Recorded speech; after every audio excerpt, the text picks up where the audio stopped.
Hey everyone, welcome back. Hope you're having a fantastic day so far. So this video is for all Social Security beneficiaries. The Social Security Administration is going to be sending a letter out in the mail, which you should be receiving within the next few weeks. This is a letter that you definitely should not be throwing out. This is one you'll definitely need to read over, because it's going to be breaking down all the details of the next increase that you are going to be receiving starting next year for most folks. So we're going to be covering in today's video everything that you need to know about that. But before we go ahead and dive into it for today, if you would like to receive up to $9,000 in free stock or $9,000 in free cash, in a pinned comment below, I will be leaving a link to Webull. All you have to do is, once you click on that link, is just sign up for a free account and then simply deposit at least 1 penny. At that point in time, Webull will be sending you 3 free stocks worth all the way up to $9,000. Okay, so diving right into it for today. Once again, the Social Security Administration is about to start sending out letters to all the millions of beneficiaries of Social Security. So within the next few weeks, definitely be checking your mailboxes, because this letter is definitely one that you will not want to throw out, because it's going to be breaking down all the details about the next Social Security increase, how much you can expect to receive, and everything that you need to know about the next increase, which once again is going to be starting in January of 2025 for most of you guys. Of course, if you receive SSI benefits, you are going to be receiving your increase a little bit earlier. You're actually going to be receiving your increase in the month of December, because January 1st is New Year's Day, which is a holiday. So in that case, you are actually going to be receiving your increase, your first increase payments for the COLA increase in December. So once again, we are going to be breaking down everything that you need to know in today's video. But before we go ahead and dive into all of those details, first we're going to be covering this article here by CNN, where they say that more than half of non-retired U.S. adults expect to rely on Social Security in retirement. So they say that Social Security is by far one of the most popular government programs in the United States, because it is critical for so many retirees' financial security.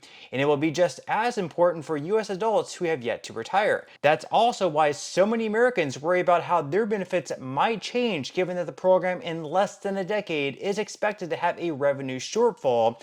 That would mean there would only be enough revenue coming in to pay a majority of one's promised benefits, but not 100%.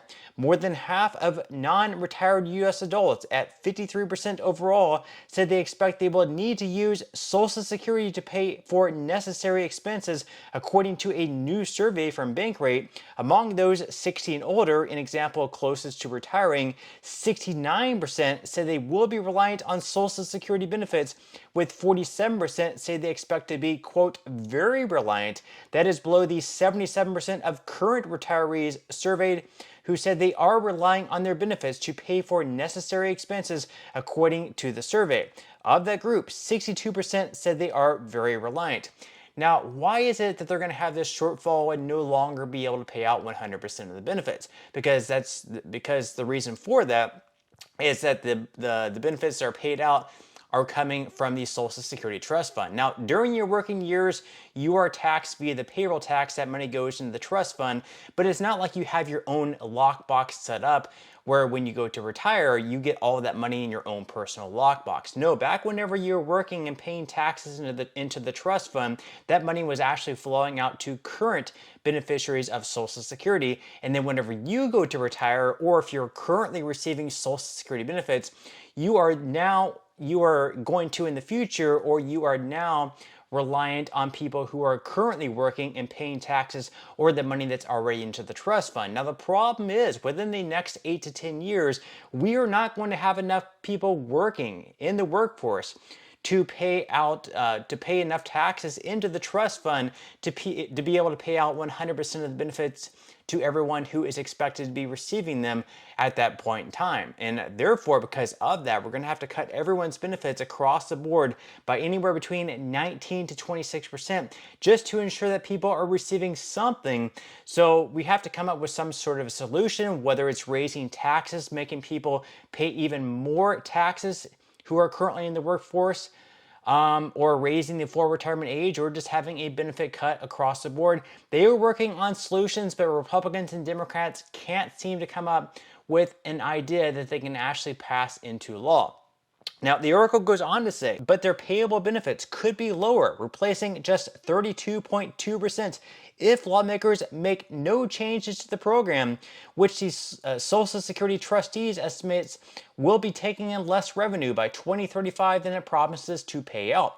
And a majority of those surveyed by Bankrate, both non-retired and in retirement, expressed concerns about getting their full promised benefits. It's unclear whether President-elect Trump will take action during his second term to resolve the shortfall, and if so, what specific changes he would support. But if he does address what's known as the third rail in politics, it will likely be a politically fraught effort given the program's importance to all Americans. And I have to say, since he is going to be a lame duck president, he can definitely make some unpopular moves in regards to Social Security because he is not going to have to fight re-election. He would have served his 2 terms, and he does not have to go for re-election. So if he does have to make some, unpopular moves, whether that's cutting benefits for certain individuals, maybe the highest earners of Social Security, that is definitely something that he might look into.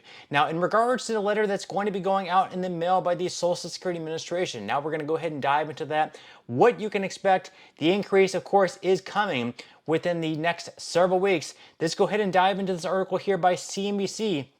They say that Social Security beneficiaries too soon received notices revealing the size of their 2025 benefit checks. And first off, before we dive into this article, if you have not already, well, the deadline is actually passed by November 20th. You would have had to have gone on the portal and sign up for a Social Security account online. You can actually get your notice much earlier there. If you did not do that on time, though, you'll still receive this letter in the mail.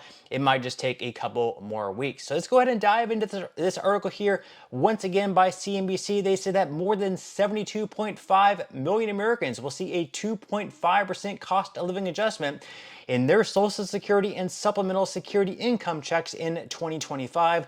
Before then, beneficiaries can expect to receive a notice detailing how their monthly checks will change. In December, the notices will be available online for beneficiaries who have a My Social Security account and will also be sent by mail, according to the Social Security Administration. This year, the agency will provide a new streamlined one-page notice that will include exact dates and dollar amounts of new benefits as well as any deductions. Here are some of the changes to look for in 2025. So first off, as I mentioned here, it's going to be much more streamlined this year. It should be more to the point, and you should have a much better idea of what you can expect to receive as far as your benefit check goes in 2025. So let's go ahead and break down the numbers here. So first off, they say that you will be receiving in 2025, retirement benefits will increase by about $50 per month on average, according to the Social Security Administration. That's due to the 2.5% annual cost of living adjustment. Notably, the benefit boost for 2025 will be the lowest since 2021. As the pace of inflation has subsided, the cost of living adjustment has come down with it, since the Social Security Administration uses government inflation data to calculate the annual change. They use the CPIW to be specific. So first off, we can look across the board. All retired workers this year, we're receiving right around $1,927 on average. Next year, that is going to be boosted up to $1,976 on average. As far as age couples both receiving benefits on average this year, the average benefit for them is right around $3,014. Next year, that is going to be lifted up to $3,089. Then as far as widowed mother plus 2 children, next year, that is going to be lifted up to $3,761 for aged widows or widowers. Living alone, the average benefit next year is going to get boosted up to $1,832 on average. Then as far as disabled workers, a spouse plus 1 or more children, that benefit is going to get lifted up from $2,757 up to $2,826. Then as far as all disabled workers, on average, the average benefit next year is going to get boosted up to $1,580. Then as far as SSI beneficiaries go, this is going to be the max benefit. Most people are going to be receiving much less than these amounts. So for individuals, that is going to get boosted up from $943 this year up to $967 next year in 2025. And then for couples, it's going to get boosted up from $1,415 up to $1,450. Then, of course, some other changes. The Medicare Part B premium is also going to be going up next year in 2025. So according to CNBC, they say that retirees who are also enrolled in Medicare Part B, which covers physician services, outpatient hospital services, and certain home health services, and durable medical equipment, pay monthly premiums. So in 2025, the standard monthly Part B premium will go up to $185 per month, a $10.30 increase from $174.70 this year. At the same time, Medicare Part B beneficiaries will see their annual deductibles go up to $257 in 2025, which is a $17 increase from the $240 annual deductible for 2024. So even though you will be receiving a 2.5% cost of living adjustment increase next year in 2025, you're also going to have your Medicare Part B premiums go up, and then you're also going to have your deductible go up as well, which is going to offset some of that increase. But that's all we have for today's video. I certainly hope that you enjoyed and found value out of it, and I will see you in the next one.